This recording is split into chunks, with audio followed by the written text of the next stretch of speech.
Seandainya manusia duduk 500 tahun termenung untuk memikirkan dia datang dari mana, dia akan kemana, dan untuk apa dia berada di sini, maka niscaya dia tidak akan pernah mampu menjawab.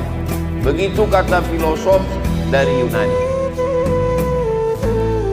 Karena keterbatasan akal manusia untuk menjawab pertanyaan dari mana, mau kemana, untuk apa, maka Allah dengan Rahman dan Rahimnya mengutus Sayyidina wa Maulana Muhammad sallallahu alaihi wasallam.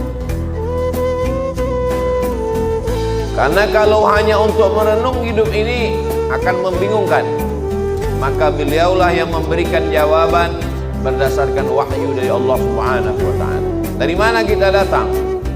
Wa idza qadha rabbuka min bani adama min zuhurihim dzurriyyatahum wa asyhadahum ala anfusihim alastu bi rabbikum.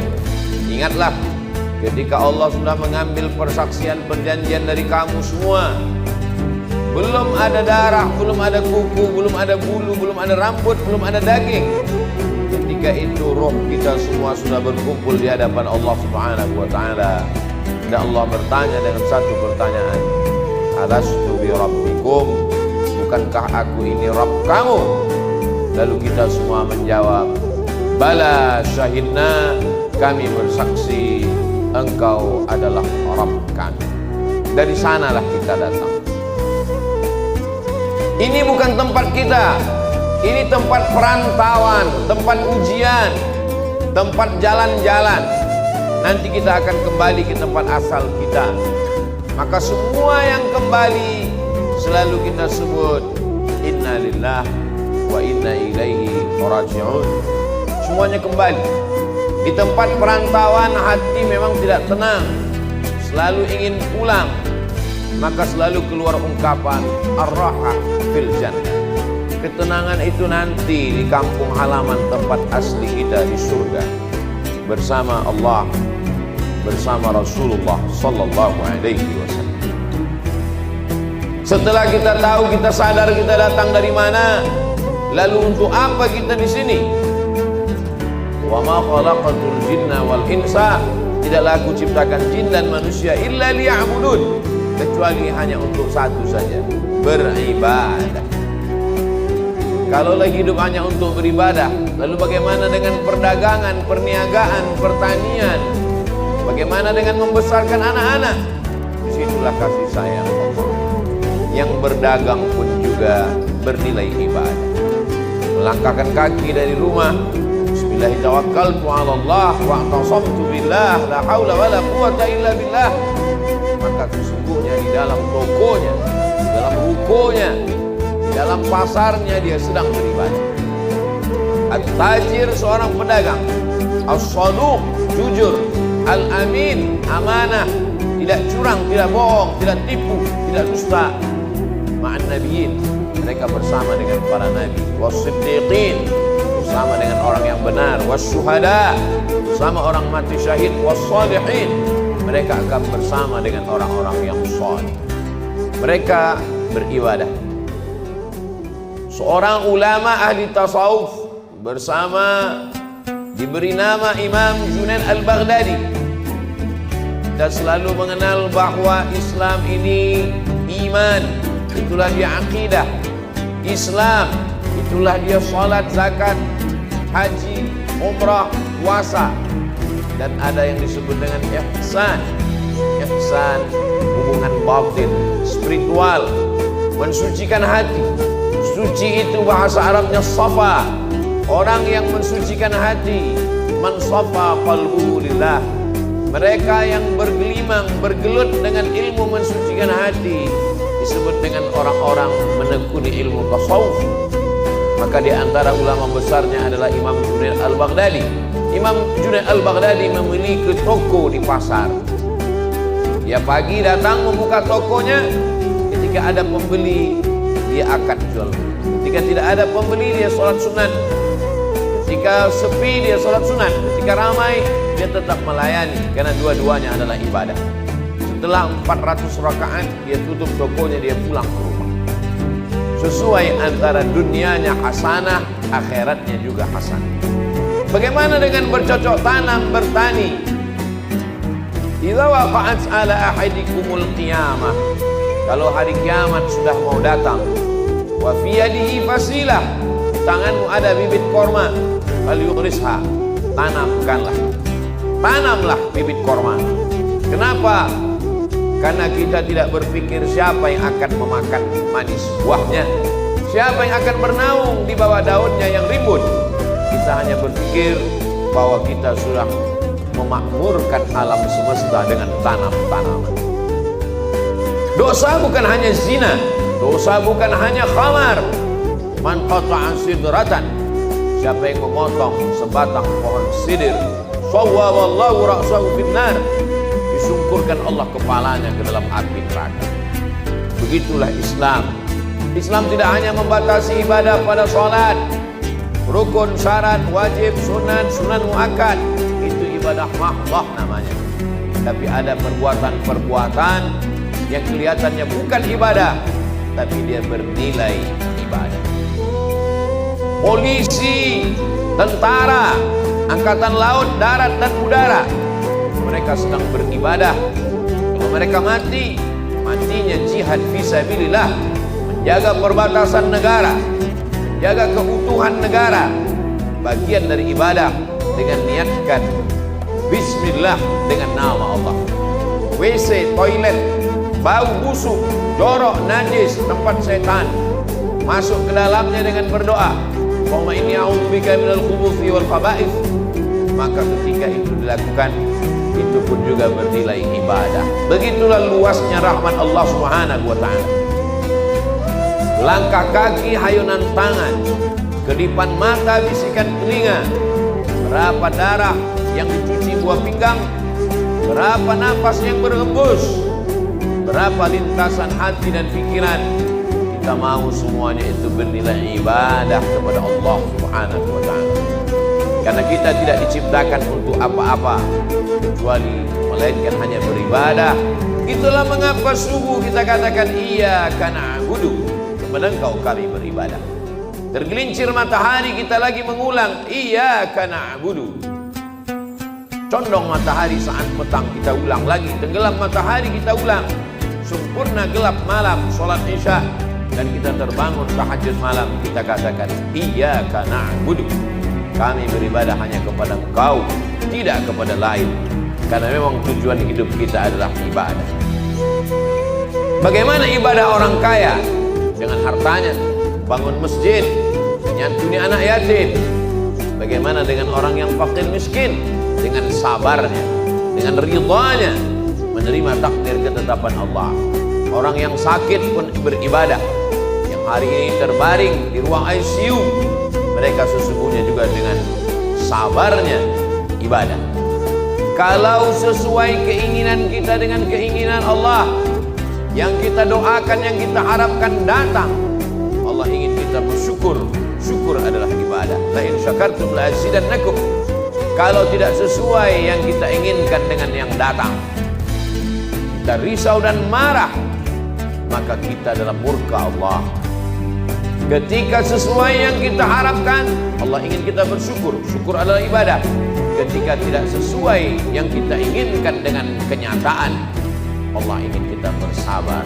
Dan sabar adalah ibadah tersempurna di antara semua ibadah.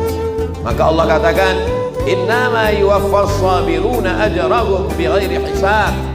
Orang-orang yang sabar, balasannya paling sempurna, paling penuh, bighairi hisab, tidak dapat dihitung oleh hitungan manusia. Maka kalau kita lihat perjalanan nabi-nabi, ibadah mereka lebih banyak sabar daripada syukur. Nabi Ibrahim alaihissalam bersabar mendapati seorang ayah Azar membuat berhala, bersabar terusir dari kaum menyembah bintang, bersabar dibakar oleh Namrus mengaku Tuhan, bersabar tidak punya anak 86 tahun baru dititipkan Ismail, bersabar ketika mesti terasing dengan anak, buah hati belayan jiwa, ditinggal di kota Makkah Al-Mukarramah, dia mesti kembali ke Palestina, bersabar ketika diminta Allah untuk berkurban seorang anak. Lebih banyak sabar daripada syukur. Man asyaddun nasi balaan? Siapa orang yang paling kuat ujiannya ya Allah, ya Rasulullah? Rasul jawab, orang yang paling kuat imannya, itulah yang paling keras ujiannya. Al-anbiya, para nabi-nabi, tsummal amsal fal amsal, dan orang yang lebih kuat. Jadi ketika ujian datang silih berganti, hubungan kita dengan Allah kita bangun dengan husnuzan.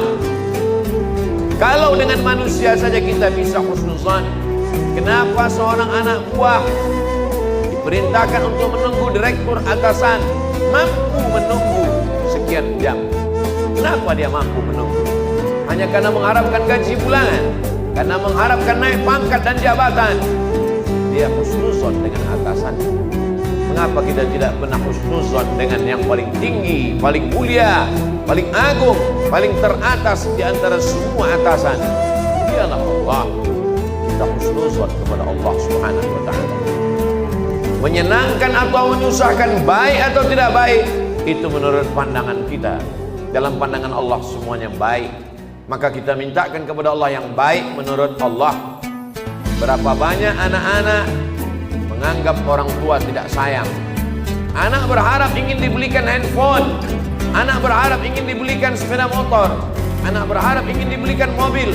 Orang tua yang tidak membelikan keinginannya menganggap orang tua tidak sayang. Padahal itulah orang tua yang sayang. Dia tidak ingin anak ini rusak. Dia tidak ingin anak ini kecanduan game online. Dia tidak ingin anak ini akalnya tidak dipakai untuk belajar. Seorang anak saja sulit untuk menangkap logika seorang ayah. Bagaimana dengan logika Allah Subhanahu wa ta'ala? Maka hubungan kita dengan Allah yang paling indah adalah hubungan husnuzan. Buah daripada husnuzan adalah ridha. Sebelum matahari terbit kita sudah katakan aku ridha. Raditu billahi rabba. Aku ridha menerima segala ketetapan ya Allah. Orang yang paling bahagia adalah sururul qalbi bimururil qada. Hati merasa bahagia melewati perjalanan takdir Allah Subhanahu wa ta'ala. Sampai kapan? Lelah, letih, kecewa, sakit hati, marah. Sampai kapan? Sampai akhirnya kita tidak lagi mampu berkata dan berbuat apa-apa. Muda, belia, terang benderang, sampai pada akhirnya menguning, layu dan mati. Di sini tempat kita sejenak singgah dalam perjalanan panjang, mampir sejenak ke pom bensin, ke toilet, berwudu, makan, istirahat. Setelah fresh, kita lanjutkan perjalanan. Perjalanan kita selanjutnya adalah kembali menghadap Allah.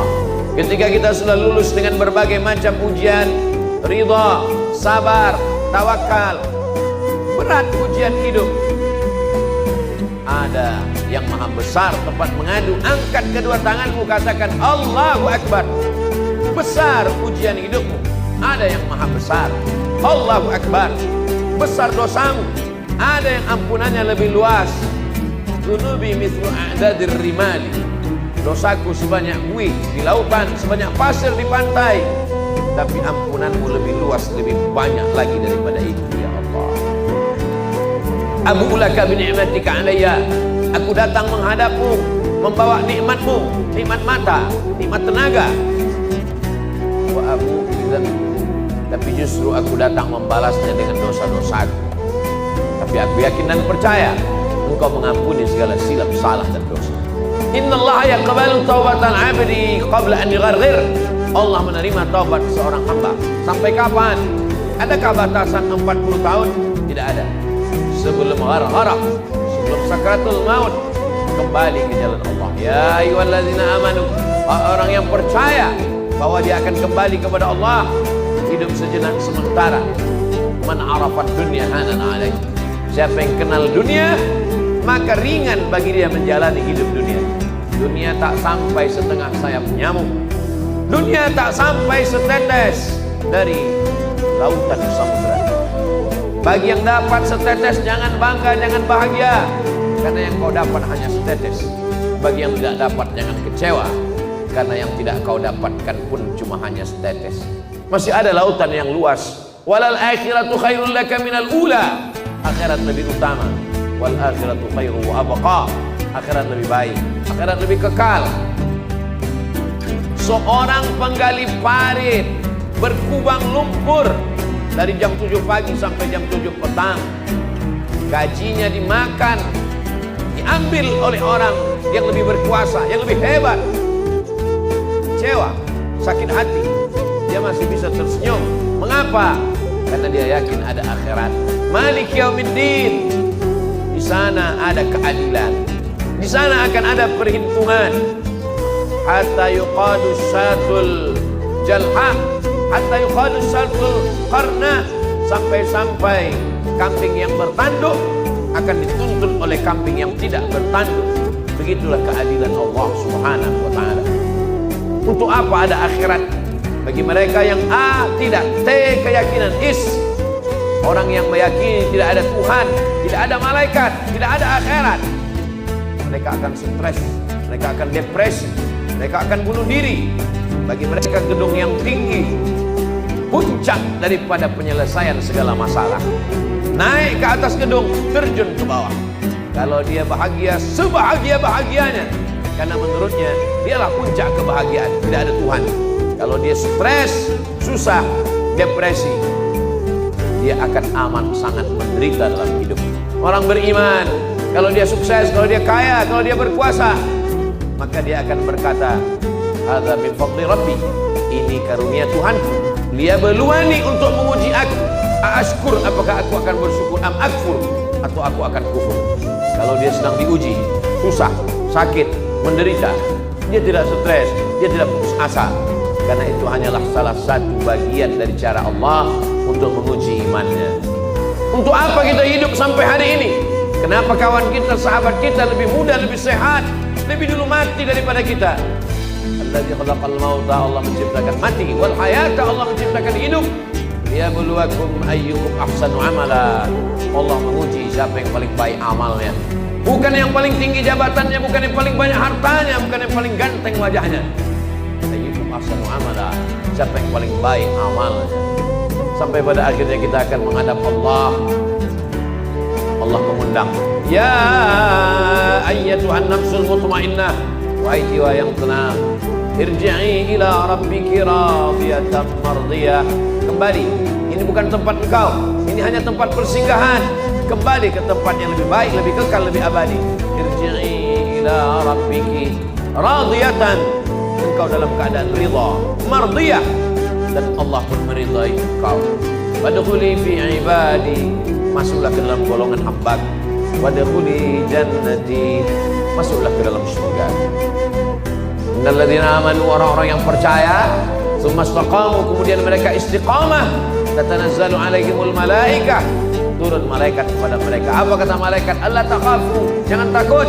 Jangan takut dengan sakaratul maut, jangan takut. Wala tahzanu, jangan sedih, jangan cemas, jangan sedih meninggalkan istri, anak, keluarga, kantor, kawan, sahabat. Jangan sedih.